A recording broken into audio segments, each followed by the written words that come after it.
안녕하세요. 서동진 작가입니다. 얼마 전에 강릉문화재단 파이스트 레지던시에서 작가와의 대화 시간이 있었는데요. 레지던시에 참여하신 공신혜 작가님, 최선 작가님, 정유미 작가님과 사회자로 퍼블릭 아트 정일주 편집장님께서 참여하셨습니다. 매우 유익한 시간이었고요. 토론이 끝날 무렵 관객분과 질의응답을 하는 시간을 가졌었는데요. 강릉문화재단 담당자님께서 정일주 편집자님께 강릉의 지역 문화와 예술이 발전하려면 어떤 방향으로 접근을 해야 할지 질문을 하셨어요. 편집장님께서는 굉장히 어려운 질문을 하셨다고 운을 띄시면서 자신은 지방이라는 단어를 굉장히 싫어한다고 하셨습니다. 서울이나 춘천 또는 강릉도 사람이 모여있는 시고 미술이나 예술의 방향을 특정 지역의 문화로 세분화하려는 시도는 불필요하다는 입장을 밝히셨습니다. 저 또한 얘기를 듣다 보니까 지방이라는 단어의 어감이 예전부터 부정적이다는 인식이 들더군요. 서울은 살기 좋아, 지방은 살기 좋아 이런 말을 한다면 여러분들께서는 어떻게 느끼시나요? 이런 기류는 한국 사회 전반에 걸쳐 형성된 이미지겠죠. 대학 입시를 준비하면서 가장 먼저 구분을 지었을 것 같고요. 부동산이나 땅 같은 투자나 투기 분야에서도 심하게 구분 지을 것 같습니다. 하나하나 예시를 들다 보면 너무 많을 것 같아서 저는 제가 알고 있는 미술 분야에서 지방 또는 지역에 대한 사람들의 인식에 대해서 말해보는 것이 좋을 것 같습니다.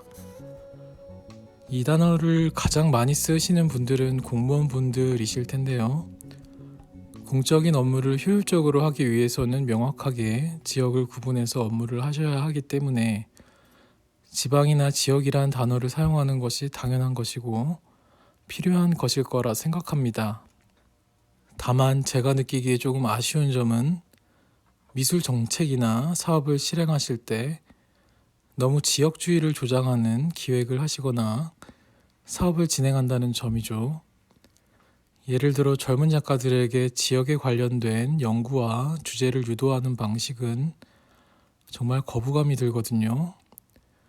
물론 지방 보조금으로 운영을 하는 사업이기에 청년 작가들이 지방과 관련된 다양한 주제를 다루면 행정 쪽에서는 이보다 좋을 수는 없겠죠.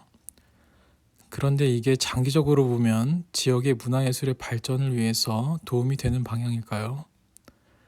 저는 아니라고 생각합니다. 편집장님께서도 말씀하셨다시피 이미 지역에 관련된 문화재나 향토예술은 훌륭하게 보존되고 발전되고 있습니다.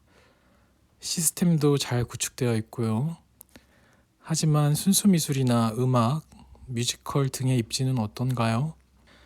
작가들이나 예술가들은 지역에서 설 자리가 많이 없습니다. 순수 예술 관련 기관이나 일자리 등은 수도권으로 편중되어 있죠. 젊은 사람들이 애향심이 없어서 지방을 떠나는 것이 아니라 일자리가 없어서 떠나는 것이 맞을 겁니다. 제가 있는 강원도에는 정말로 관련 기관들이 적은 것 같습니다. 저 또한 강원도에서 꾸준히 미술 관련된 활동을 하고 싶었지만 제대로 된 미술 레지던시도 너무 적었고 수업이나 일거리를 구하기도 너무 힘들었고 전시를 하거나 작업을 할 수 있는 공간도 극히 제한적이었습니다. 그래서 자리를 못 잡고 이곳저곳 떠돌아다니는 생활을 했던 것 같고요. 지금은 조금씩 좋아지는 것 같긴 하지만 아직도 부족한 게 현실입니다. 다른 곳은 어떤지 잘은 모르겠지만 비슷할 거라 생각합니다. 저는 공모나 사업의 심사를 결정하는 공무원분들이나 심사위원님들께서 작가나 예술가들이 본인의 주제를 심도 있게 탐구하는 것을 응원해 주시고 지원해 주셨으면 좋겠습니다. 면접을 볼 때 거주지를 지방으로 옮겨주실 수 있나요? 또는 지역 관련된 주제를 생각해 보셨나요? 이런 질문은 너무 곤혹스러울 때가 많습니다. 물론 이런 경우는 제가 겪은 극소수의 상황이라서 모두가 그렇다는 뜻은 아니지만 적어도 이런 지역주의를 유도하는 행정을 하시는 분들이 기관이나 정책 결정에 높은 위치에 계시다면 예술 분야만큼은 자제해 주셨으면 좋겠습니다. 예술가가 애향심이 있으면 자연스럽게 지역과 관련된 주제를 다룰 겁니다. 다음으로 기업이나 갤러리 등이 시행하는 공모전에 보이는 지역 제한에 대해서 살펴보도록 하죠. 저는 솔직히 공모를 하면서 이렇게 지역 제한을 설정하는 것 자체가 문제라고 생각합니다. 나이나 성별 제한도 마찬가지고요. 이런 제한을 두게 되면 기업이나 기관에게 편협하고 부정적인 이미지를 줍니다. 공모 서식을 보면 서울 경기도에 거주하는 작가들만 참여 가능하다고 써있는 공고를 보신 분들이 많으실 겁니다. 그런데 기관들마다 그 이유에 대해서는 일절 말을 안 하고 있어요. 왜일까요? 왜 지방에 사는 작가들을 서류를 넣을 기회를 안 주는 걸까요?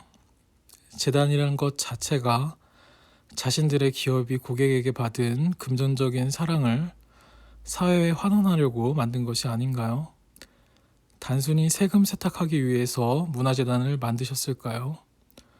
본인 회사의 제품을 서울, 경기도 사람들만 구매해서 이런 제한을 두셨는지요? 정말로 많은 생각과 의문이 듭니다. 이런 공모를 기획할 때는 본인들의 기업을 홍보하고 이미지를 좋게 하는 목적도 있을 텐데 무슨 생각으로 이런 지역 제한을 걸었는지 아쉬울 따름입니다. 혹여나 지방에서 작업하는 작가가 선정이 되면 운송비가 많이 들어서 그럴까요? 상금을 수천만 원이나 걸어놓고선 홍보하시던데 운송비가 많이 들어서 그렇지는 않겠죠? 상금의 소액을 운송비에 측정한다 해도 이미 규모가 큰 전시 기획일 텐데요. 컨택된 작가와 관계자들 간의 소통이 원활해야 한다면 어느 정도 이해할 수도 있겠지만 요즘같이 정보화 시대에는 충분히 온라인으로도 손쉽게 소통할 수 있을 텐데요. 결론적으로 이런 제안들을 보면 기분이 착잡해집니다. 저는 해외를 많이 나가보지는 않았지만 한국이란 땅덩어리가 그렇게 큰 편은 아닌 것 같거든요. 이 좁은 땅에 살면서 서로서로 돕고 이해해주면 좋을 텐데 왜 이렇게 서로서로 구분짓고 갈라치기를 하려는 건지 아쉬운 생각이 많이 듭니다. 앞으로도 지방에 대한 인식과 행정이 쉽게 변하지 않을 거라 생각이 듭니다. 그래도 제가 조금이나마 이런 문제에 대해서 이야기를 해보면 들으시는 분들도 있으실 테고 저보다 더 높은 통찰력으로 문제를 인식하고 해결해 주시는 분들도 있으실 거라 생각이 들어서 오늘은 조금 민감할 수도 있는 주제를 다뤄보았네요. 영상을 보시고 제가 모르고 부족한 부분을 말해 주시거나 비판해 주셔도 좋을 것 같고요. 좋은 방향이 있다면 첨언을 해주셔도 좋을 것 같습니다. 이렇게 오늘은 문득 든 생각을 이야기해 보았는데요. 다음에는 조금 가벼운 주제를 다루도록 하겠습니다. 저는 다음 영상에서 뵙도록 하겠습니다. 시청해 주셔서 감사합니다.